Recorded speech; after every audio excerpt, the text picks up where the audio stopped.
Bonjour, je suis Alodie Roman, l'autrice du roman D'or et d'argent. Pour cette première vidéo, je prends quelques minutes pour vous donner quelques informations. Ce roman est interdit aux moins de 16 ans. Il contient des thèmes et scènes qui ne conviennent pas à un jeune public.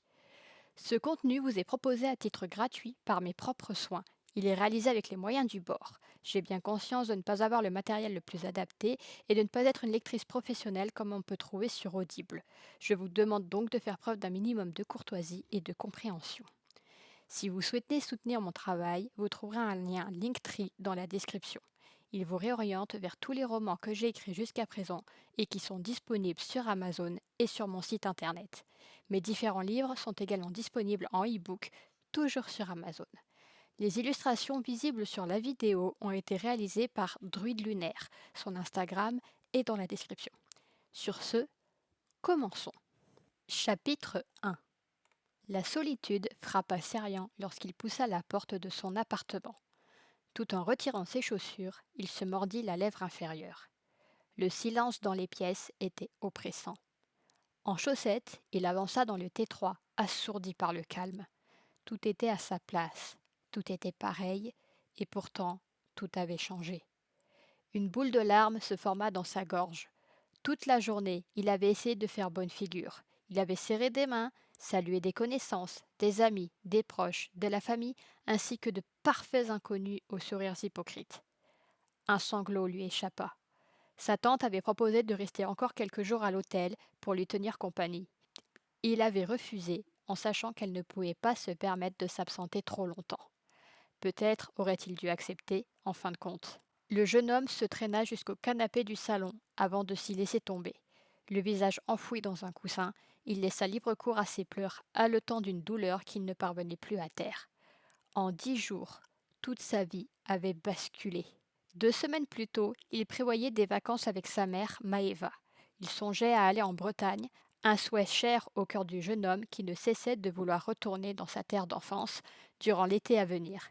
Sa mère lui racontait des histoires magiques sur Brocéliande, sur la forêt et ses grandes figures emblématiques. Il se souvenait avoir adoré vivre dans la campagne bretonne jusqu'à ses 10 ans. Il n'avait jamais compris pourquoi ils avaient déménagé à Bordeaux, en plein centre-ville. La perspective de revenir profiter de la magie de la Bretagne l'excitait comme une puce. En plus, Maëva lui avait demandé de ne pas se préoccuper de leur chercher une location de vacances. D'après ses dires, elle savait où leur trouver la maison parfaite. Ce serait une surprise pour lui. Oh oui, il avait hâte. Si hâte. 2 jours plus tard, le pire était arrivé. Le rêve était devenu un cauchemar. Une moto, lancée à pleine vitesse, ne s'était pas arrêtée au feu rouge. Maeva, engagée sur le passage piéton, avait reculé pour l'éviter. Elle avait glissé à cause des pluies récentes.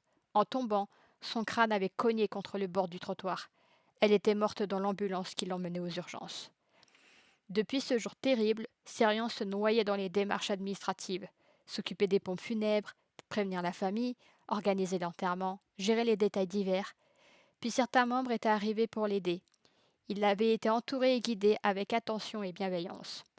Maeva était très appréciée par ses proches, même si beaucoup la trouvaient un peu zinzin avec ses délires de sorcière. Elle brûlait de la sauge pour purifier la maison, chantait des chansons avec des sons étranges qu'elle qualifiait de langage de la lumière. Sirian adorait fermer les yeux et l'écouter chanter. Confectionnait des bijoux pour aider à retrouver la santé, pour porter chance ou pour la protection. Son poing se serra sur le collier qu'il portait autour du cou, au bout d'un cordon noir. Elle lui avait fabriqué un pendentif en argent sur lequel était gravé un cercle avec le symbole de la triquetra. Sur chacune des 3 pointes du motif, des toutes petites pierres avaient été incrustées. Un éclat d'œil de tigre, un éclat de labradorite et un éclat de malachite. Pour te protéger, lui avait-elle dit en le lui donnant. Elle en aurait eu bien plus besoin que lui. Il ne savait pas trop s'il croyait ou non à ses dires, mais il aimait beaucoup ce collier qui tombait sur son sternum. Elle le lui avait offert lorsqu'il avait perdu son petit ami. Sirian serra le coussin plus fort. À cause des récents événements, la mort de Kael revenait hanter ses songes, même si elle datait de 3 ans plus tôt. Son premier petit ami. Il adorait les motos. Il roulait avec, sur la rocade, lorsqu'une voiture lui avait grillé la priorité. Sirian avait pleuré toutes les larmes de son corps au moment où Maeva était venue lui annoncer la terrible nouvelle. Maintenant, il haïssait les motos autant qu'il en avait peur. Allongé sur le flanc, sur le canapé, les yeux mouillés et la tête vide, il fixa l'écran noir de la télé sans la voir. Il avait encore tant de choses à gérer. Le futur l'angoissait. Seul, il ne pourrait pas garder cet appartement, le loyer était trop cher pour lui. Il allait devoir déménager, même si la propriétaire se montrait très compréhensive et allait lui laisser le temps de trouver une solution. Il fallait s'occuper de la fermeture de la boutique magique de sa mère.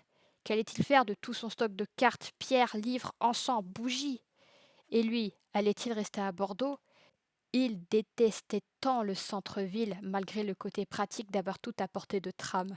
Trop de bruit, trop de gens. Mais il avait un travail ici. Il était vendeur dans la grande librairie du coin. Un travail aussi passionnant, il adorait les livres, que fatigant dans la mesure où il y avait toujours du monde. Ce serait déraisonnable de tout quitter sur un coup de tête. Au moins, il avait la sécurité d'un emploi et ne devrait pas avoir trop de difficultés à se trouver un logement plus adapté à son salaire unique. Y penser l'épuisait déjà. Il voulait juste rester sur son canapé et ne plus bouger pendant les 6 prochains mois. Pip le rejoignit en sautillant gracieusement sur la coudoir avant de lui piétiner les jambes et de fusiller le coussin du regard jusqu'à ce que Serian laisse tomber ce dernier sur le sol. Ravi, le chat au pelage noir et blanc se faufila sous son bras en ronronnant pour prendre sa place. Avec un faible sourire, le jeune homme le caressa, appréciant sa présence. Pip était toujours là quand il avait besoin de réconfort. Le chat lécha ses larmes, lui arrachant un rire tremblant. Il enfouit le visage dans sa fourrure chaude en le gratouillant, déclenchant ainsi un concert de ronronnements. 2 ans plus tôt, Maeva l'avait ramené un beau jour. Une de ses clientes le lui avait donné, car une minette avait mis bas dans son jardin. La petite boule de poil avait tout juste 3 mois à l'époque, mais le coup de foudre avait été instantané entre l'humain et l'animal. Depuis, ils étaient inséparables. Loin d'être le dernier à faire des bêtises, le chaton avait été baptisé Pipin depuis le moment où il avait fait tomber une canette vide dans l'escalier de leur immeuble à 2 heures du matin, réveillant tous les voisins au passage. Réconforté par sa présence, Serian ferma les paupières, bercé par ses ronrons. Là, tout de suite, il voulait juste se reposer.